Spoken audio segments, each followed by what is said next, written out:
Hey guys, Drifter here. Today I've got gameplay for you from Advanced Warfare, which was Sledgehammer Games' first independent Call of Duty release, and gameplay from Modern Warfare Remastered, which coincidentally, these two games happen to run on the same engine, which can show you just how differently a game can be given different developers and different design goals. And that leads me into the topic of the day: will we miss 3D movement?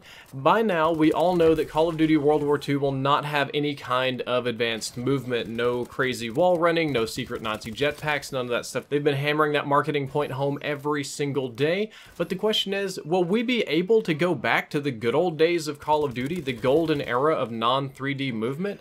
For example, Modern Warfare Remastered isn't as popular as I or others expected. Many people predicted that it would be more popular than Infinite Warfare, which simply isn't true.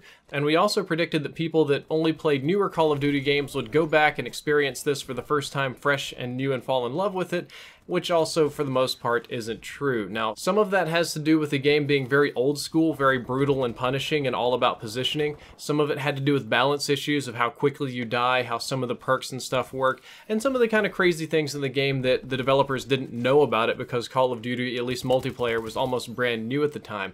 Some of it has to do with the fact that Modern Warfare Remastered had 10 Hz servers on launch, or it had some bugs, and some people weren't happy about the supply drops, but by and large, even this state of the game, it's a lot like old school CoD 4, but it's still not quite catching on. There are some new Call of Duty players that just are not familiar with this type of game because every single year Call of Duty has some sort of breakage in fans. The franchise grows by picking up new players, however it continually loses some old players. There's some amount of people every year that don't buy the next Call of Duty game. They exit the franchise to stop playing video games or to move on to a different game. And even if growth is positive, even if every single year Call of Duty is selling more and more people are playing, there's always people leaving, kind of like my subscriber count. Ha ha ha, jokes. No, but all jokes aside, I've seen days where it would say I've gained like 500 subscribers, and I would look at it, and what happened is I gained 5,500 and lost 5,000. So even though 5,000 people unsubscribed to me that day,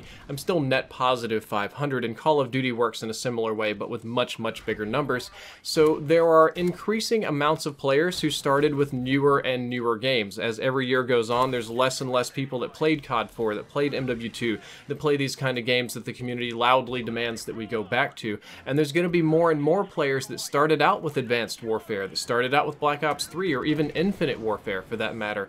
And these games, being their first game, the one that got them into the franchise, probably the reason they stayed with the franchise, are mental anchor points for quality. That's what they think is the good old days, that's what they think is the quality Call of Duty.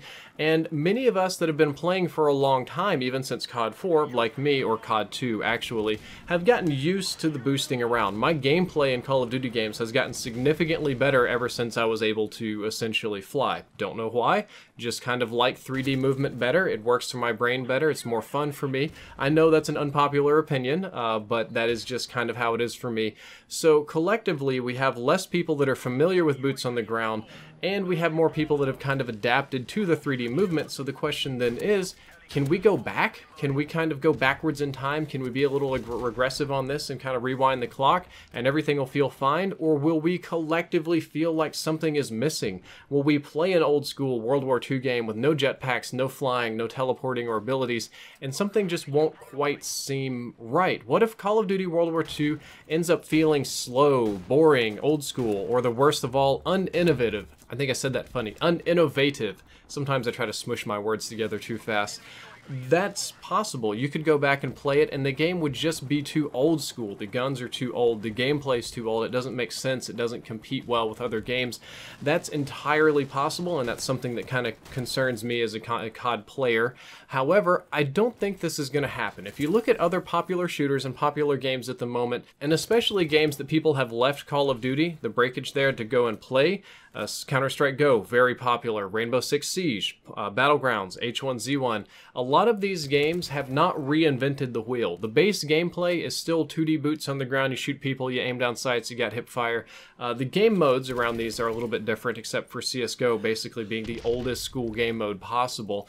And even, you know, the game modes of the survival games are a little different, but it's all basically the same, but they play very well and they're very fun and they've got a big fan base. So I think if Call of Duty World War II ends up being an internally consistent and good feeling game, it should do fine. And by that I mean even if it's playing by a relatively old school rule set of no boosting, no flying, none of that sort of nonsense, as long as the game is designed around that, as long as the weapons are designed around that, as long as the developers care and cater to that sort of gameplay and work on it to make it fun, to make it feel refreshing, if it makes sense by its own set of rules, it should play very well and it should be very fun, because there's lots of games that didn't necessarily reinvent the wheel but are incredibly fun to play. That's my opinion on it, but I would appreciate it if you shared your opinion below down there in the comments. I'll read through them and reply to some later today. If you enjoyed the video, don't forget to like, favorite, and subscribe. Drifter out.